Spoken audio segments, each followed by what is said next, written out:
Hello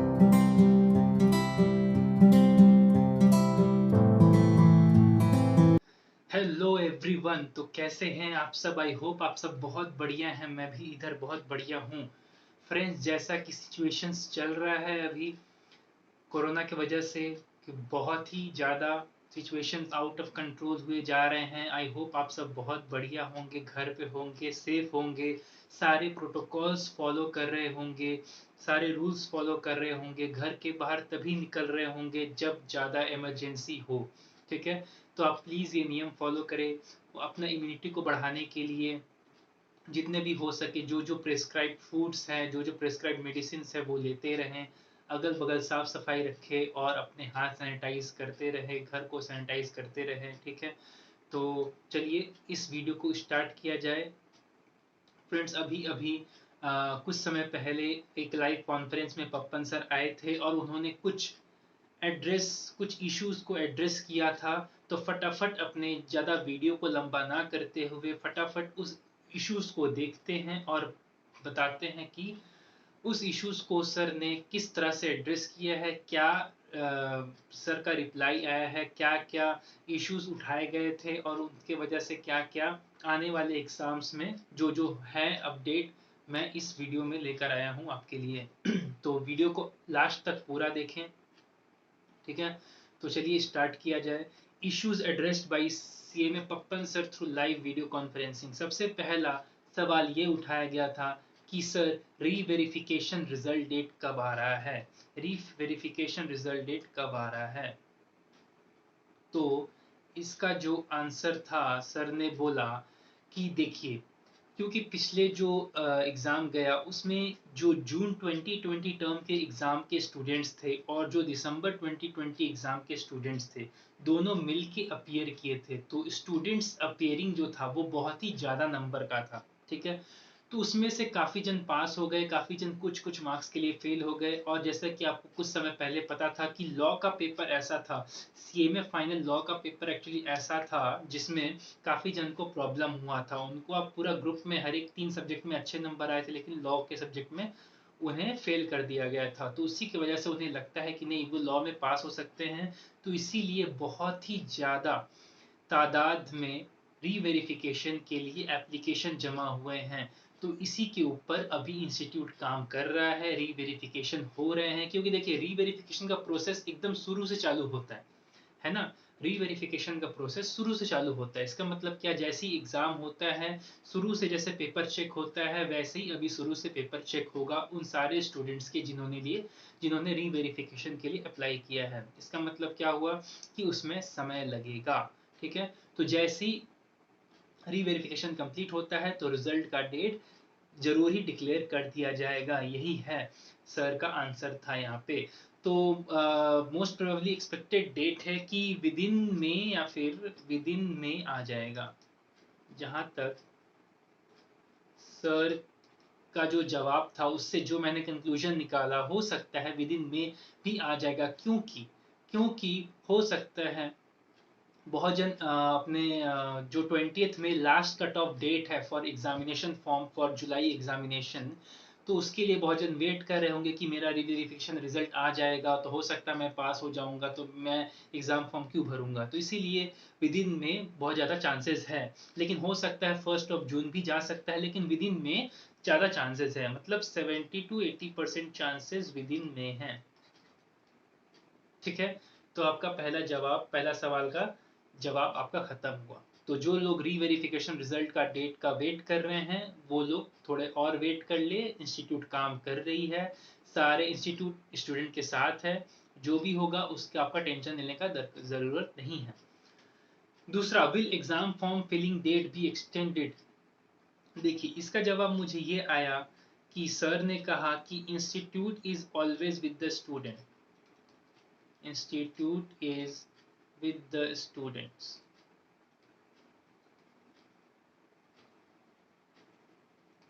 इसका मतलब क्या हुआ कि बहुत जन को हो सकता है प्रॉब्लम, हो सकता है बहुत जन के जहाँ पे जो लोग रहते होंगे उस एरिया में या फिर उस सिटी में या फिर उस स्टेट में हो सकता है वो लोग, बैंक काफ़ी दूर होगा, हो सकता है उन्होंने बैंक में जाके डीडी नहीं निकाल पाए हो, कैलकाटा हेड ऑफिस नहीं भेज पाए हो, बहुत जन को प्रॉब्लम हुआ होगा, जो लोग ऑप्ट आउट कर लिए हो वो लोग कैसे करें। तो इस सारे प्रॉब्लम को मद्देनजर रखते हुए सर ने ये कहा कि इसकी टेंशन लेने की ज़रूरत नहीं है, इंस्टीट्यूट हमेशा स्टूडेंट के साथ है, ज़रूरत पड़ेगा तो ज़रूर ही एग्ज़ाम फॉर्म का डेट एक्सटेंड हो जाएगा, ज़रूर ही एक्सटेंड हो जाएगा, उसमें कोई दो राय नहीं है। ठीक है, तो उसके लिए कोई भी एग्जाइटी मत रखिए, आराम से काम कीजिए, exam form filling date extend हो सकता है, मे बी। ठीक है, इंस्टीट्यूट स्टूडेंट लोग के लिए ही फेवर में काम करेगी।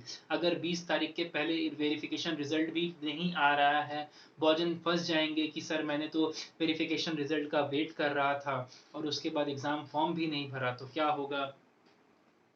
तो इसीलिए क्या होगा, उसके लिए एग्जाम फॉर्म फिलिंग डेट हो सकता है एक्सटेंड कर दिया जाए। मैं फिर से बोल रहा हूँ, एक ही चीज को याद रखें, institute is with the students. तो आपका ये सवाल भी खत्म हुआ। ओके, तीसरा सवाल जो उठाया गया था वो था सजेस्टेड आंसर्स ऑफ दिसंबर 20 यानी जैन 21 में जो एग्जाम हुआ था वो वेबसाइट पे कब अपलोड होगा। देखिए, अभी क्योंकि इंस्टीट्यूट पूरा फोकस कर रही है री वेरिफिकेशन रिजल्ट के ऊपर, तो इस प्रोसेस में टाइम होता है, उसके ऊपर वो रिजल्ट वेरिफिकेशन, जब री वेरिफिकेशन कंप्लीट हो जाएगा, रिजल्ट डेट डिक्लेयर हो जाएगा, संग संग उसके बाद कुछ ही दिनों के अंदर अंदर सजेस्टेड आंसर्स भी अपलोड कर दिए जाएंगे वेबसाइट में। तो उसके लिए कोई टेंशन की बात नहीं है, वो जल्दी अपलोड हो जाएगा। Coming to the most hot topic, जिसको बोल सकते हैं सबसे हॉट क्वेश्चन,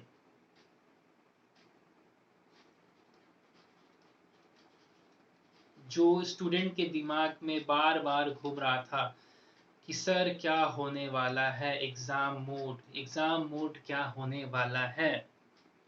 तो देखिए, सर ने डायरेक्ट आंसर तो नहीं दिया। ठीक है, सर लाइव कॉन्फ्रेंसिंग में थे, सर ने थोड़ा मुस्कुराया, सर ने डायरेक्ट जवाब नहीं दिया है कि हाँ ऑफलाइन होगा या ऑनलाइन होगा, ऑनलाइन होगा तो सेंटर बेस्ड होगा या होम बेस्ड होगा। लेकिन सर ने सिर्फ ये कहा कि देखिए, जनवरी एग्जाम ऑनलाइन था, तो इंस्टीट्यूट ऑब्वियसली चाहेगी कि वही चीज को फॉलो करे, वही चीज को आगे बढ़ाए, धीरे धीरे इम्प्रूव किया जाए, जो कमी रह गई थी, जो लूप होल रह गया था पिछले टर्म में। तो सर ने सिर्फ ये जवाब दिया कि जो चल रहा था उसे इंस्टीट्यूट कंटिन्यू करना चाहेगी। ठीक है, तो इसका मतलब ये हुआ कि बहुत ही ज्यादा चांसेस है, 90% चांसेस है कि एग्जाम जो है वो ऑनलाइन मोड में होगा, ऑनलाइन मोड में ही होगा।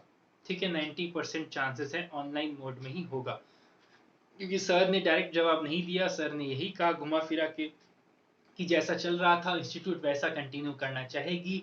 हाँ, अब आगे जाके सेंटर बेस्ड होगा या होम बेस्ड होगा, सर ने इसके लिए भी कहा कि अगर सेंटर बेस्ड होगा तो स्टूडेंट को के सेफ्टी को मद्देनजर रखते हुए सबसे पहले हम लोग अपने सेंटर्स को इम्प्रूव करेंगे, हम लोग सेंटर्स को इम्प्रूव करेंगे अगर ऑनलाइन हुआ तो। ठीक है, सेंटर बेस्ड ऑनलाइन तो होगा, 90% चांसेस है, 90 to 95% चांसेस है कि ऑनलाइन होगा। और उसके बाद सेंटर बेस्ड हुआ तो इम्प्रूव करेगी सेंटर्स को, और ज़्यादा सेंटर्स हो सकता है लेके आएगी, सेफ्टी को मद्देनजर रखते हुए जो भी हो सकेगा इंस्टीट्यूट उसे करेगी।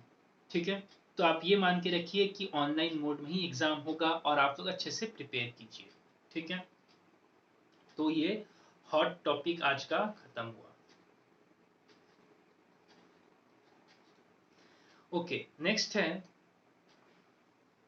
Paper pattern of July. ये भी सवाल उठाया गया कि क्या पेपर पैटर्न जो था, क्या पेपर पैटर्न जो था जुलाई का 2021 जुलाई के एग्जाम का जो पेपर पैटर्न होगा, क्या वो जैसे जनवरी में आया था वैसे ही होगा। तो सर ने इसका ये जवाब दिया कि बहुत सारे सजेशंस आए हैं, जो स्टूडेंट्स हैं जो ऑलरेडी अपीयर कर रहे हैं उनके तरफ से भी, टीचर्स लोग के तरफ से भी, जो ट्यूशंस वगैरह कराते हैं वो उनके तरफ से भी, इंस्टीट्यूट के जो मेंबर्स हैं उनके तरफ से भी सजेशंस आए, जो फैकल्टी मेंबर्स हैं, जो स्टाफ्स हैं, जो इसके ऊपर काम कर रहे हैं, जो एग्जामिनेशन कमेटी है उसके ऊपर से भी काफ़ी सारे सजेशंस आ रहे हैं नए नए पैटर्न को लेके कि हाँ इसको इस तरीके से किया जा सकता है। काफ़ी सारे सुझाव आ रहे हैं, सजेशंस आ रहे हैं। तो इंस्टीट्यूट ये चाहेगी कि हाँ जो सजेशंस आ रहे हैं उसके ऊपर गौर करेगी और हो सकता है कुछ पैटर्न में हल्का सा चेंजेस हो। लेकिन सर ने ये भी बोला है कि अगर पैटर्न में चेंजेस होगा तो ज़रूर ही इतना समय स्टूडेंट को ज़रूर मिलेगा, या स्टूडेंट के तरफ से कोई ऐसा कुछ हम लोग इंस्टीट्यूट नहीं करेंगे कि स्टूडेंट को प्रैक्टिस का मौका नहीं मिलेगा। इंस्टीट्यूट स्टूडेंट्स लोग को प्रैक्टिस का इनफ चांसेस देगी through mock test papers, whatever possible ways में भी। ठीक है, तो इंस्टीट्यूट जरूर ही करेगी स्टूडेंट्स लोग के लिए कि मॉक टेस्ट कंक्लूड करेगी, बहुत सारा मॉक टेस्ट कंक्लूड करेगी। आप लोग दिए पेपर के पैटर्न को समझें, किस तरह का पेपर पैटर्न आ सकता है, तो ये जरूर इंस्टीट्यूट करेगी। अगर पेपर पैटर्न में कुछ चेंजेस हुआ तो अगर सेम रहा तो बहुत ही वेल एंड गुड है, लेकिन अगर कुछ चेंजेस हुआ तो इंस्टीट्यूट जरूर ही मॉक टेस्ट, इतना सारा मॉक टेस्ट करवाएगी कि स्टूडेंट को कोई भी परेशानी नहीं होगी। ठीक है, तो mock test to be conducted before exams, that will be enough. छठा सवाल, will July 21 exams be postponed and merge with December? ये भी एक important सवाल रहा, ये भी एक important सवाल रहा सभी स्टूडेंट्स के दिमाग में कि क्या जुलाई 21 एग्जाम्स, क्योंकि सारे institute CA institute specially CA institute exams postpone कर रही है, तो क्या ये भी एक स्टूडेंट्स के दिमाग में था कि क्या पिछले साल की तरह जैसे जैसे इंस्टीट्यूट आगे पोस्टपोन करते जा रही थी एग्जाम और लास्ट में जाके उसे दिसंबर में मर्ज कर दी, तो क्या इस साल भी वो रिपीट होगा? तो इसीलिए ये भी एक सवाल रहा, अहम सवाल रहा। तो पप्पन सर ने कहा कि it is too early, it is too early to declare। भैया ऑब्वियस बात है, अभी मई का 17 तारीख ही चल रहा है और ऑलरेडी जो शेड्यूल्ड एग्जाम्स होता है वो इंस्टीट्यूट का जून 10 से होता है। तो ऑलरेडी 10 जून से उन्होंने 1 महीना 15 दिन पीछे कर दिया, यानी ऑब्वियसली 26 जुलाई से कर लिया ऑलरेडी। तो और कितना पोस्टपोन किया जाए? तो जुलाई में एग्जाम्स होगा, तो अभी काफी अर्ली टाइम है कि हम लोग इसके ऊपर कोई चर्चा ना करें, अपने पढ़ाई के ऊपर फोकस करें कि क्या जुलाई एग्जाम्स ही पोस्टपोन होंगे। वो डिपेंड करेगा सिचुएशन की, जिस तरह से पेंडेमिक होगा, जिस तरह से आगे सिचुएशन वर्स होगा या अच्छा हो जाएगा, तो उस तरीके से इंस्टीट्यूट आगे नोटिफिकेशन निकाल के अपने आप को आप लोगों तक वो न्यूज़ पहुंचा देगी। ठीक है, तो अभी ये ज़्यादा उसके बारे में चिंता ना करें, ये अभी बहुत ही अर्ली समय है। जुलाई में एग्जाम्स है, आप लोग प्रिपेयर करें। मई का 17 तारीख चल रहा है, तो ये बहुत ही ज़्यादा अर्ली टाइम है, तो अभी ये डिस्कस ना ही करें तो बेटर है। ठीक है, okay, next topic, students who got department mail what next. सीधा सीधी बात है, सर ने ये बोला है कि जिस स्टूडेंट को फाउंडेशन को या फिर इंटर वाले या फाइनल वाले को जिनके लिए भी मतलब जिनको भी इंस्टीट्यूट की तरफ से मेल आया है डिबार्ट को लेके, उनको अगले नेक्स्ट 2 टर्म्स के लिए डिबार्ट किया जाता है। यानी जुलाई 21 एंड दिसंबर 21 टर्म वो लोग नहीं दे पाएंगे। जुलाई 21 एंड दिसंबर 21 टर्म वो लोग नहीं दे पाएंगे। ठीक है, उसके बाद वाले एग्जामिनेशन में वो लोग बैठ पाएंगे। तो ये था डिपार्टमेंट से रिलेटेड। ओके, अब आया लास्ट सवाल कि sir what about implementation of 2020 syllabus, जो आने वाला था ना, जो हर एक 4 साल पे आता है 2020 सिलेबस। 4 साल पे 20 सिलेबस चेंज होता है। अभी 2016 सिलेबस चल रहा है और नेक्स्ट आने वाला था 2020 सिलेबस, क्योंकि वो 21 ऑलरेडी हो चुका है तो इस साल लागू होने वाला था।